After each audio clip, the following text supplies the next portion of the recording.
এলপিজির দিকে তাকায় মাননীয় স্পিকার, 1940 টাকার সিলিন্ডার বলে বটে, তবে 2200 টাকার নিচে কোথাও সিলিন্ডার পাওয়া যায় না।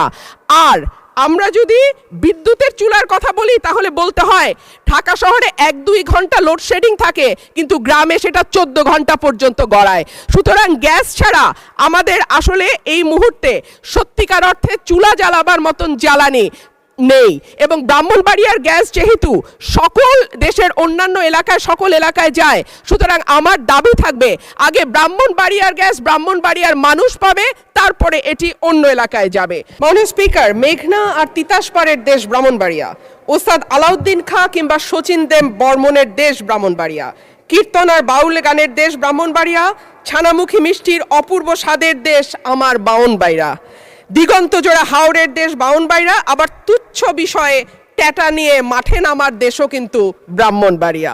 মাননীয় স্পিকার, বাংলাদেশের শিল্প সাহিত্য সংস্কৃতির রাজধানী বলা হয় ব্রাহ্মণবাড়িয়াকে। এই মাটিতে একদিকে যেমন সুর সম্রাট ওস্তাদ আলাউদ্দিন খাঁ বা শচীন দেব বর্মনের জন্ম হয়েছে, তেমনি এই মাটিতে জন্ম নিয়েছেন ধীরেন্দ্রনাথ দত্ত বা অলি আহাদের মতন সংগ্রামী চরিত্র, যাদের কল্যাণে বাংলা আজকে আমাদের রাষ্ট্রভাষার স্বীকৃতি পেয়েছে। মাননীয় স্পিকার, আমার নির্বাচনী এলাকা ব্রাহ্মণবাড়িয়া 2-এর অন্তর্গত আশুগঞ্জ একটি শিল্পনগরী। এখানে আছে সার কারখানা, বিদ্যুৎ কেন্দ্র, চালকল, মিল, ফ্যাক্টরি, আছে বন্দর।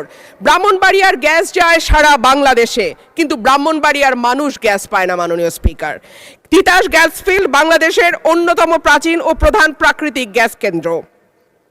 1962 সালে আবিষ্কৃত এই গ্যাস ক্ষেত্র থেকে বর্তমানে 22টি কূপের মাধ্যমে দৈনিক প্রায় 325 মিলিয়ন ঘনফুট গ্যাস জাতীয় গ্রিডে সরবরাহ করা হচ্ছে। 1991 সালে সরাইল উপজেলার সদর ইউনিয়নে গ্যাসের সংযোগ দেয়া হয়। শুরুর দিকে গ্রাহক ছিল 1000, বর্তমানে কাগজে কলমে 5000, কিন্তু অবৈধ সংযোগ যদি আমরা এর সঙ্গে যুক্ত করি তাহলে প্রায় 8 থেকে 9000। কিন্তু প্রত্যেকজন গ্রাহকই আছেন চরম গ্যাসের সংকটে।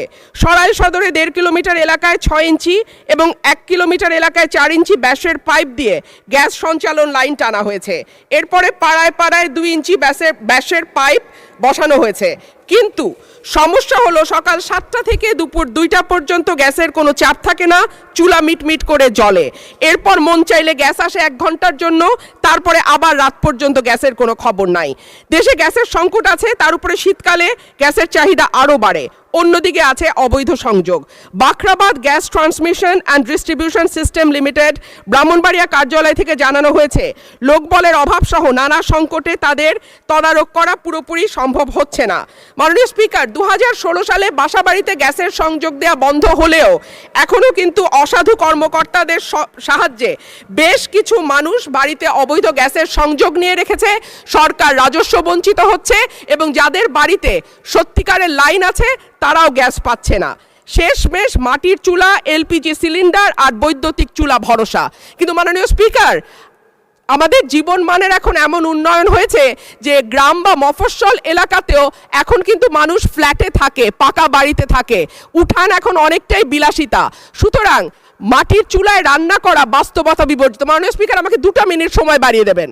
মাটির চুলায় রান্না করা। অন্যদিকে যদি আমরা এলপিজির দিকে তাকাই মাননীয় স্পিকার, 1940 টাকার সিলিন্ডার বলে বটে, তবে 2200 টাকার নিচে কোথাও সিলিন্ডার পাওয়া যায় না।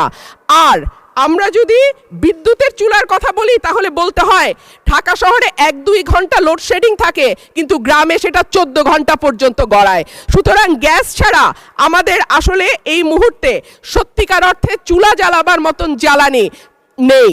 এবং ব্রাহ্মণবাড়িয়ার গ্যাস যেহেতু সকল দেশের অন্যান্য এলাকায় সকল এলাকায় যায়, সুতরাং আমার দাবি থাকবে আগে ব্রাহ্মণবাড়িয়ার গ্যাস ব্রাহ্মণবাড়িয়ার মানুষ পাবে, তারপরে এটি অন্য এলাকায় যাবে।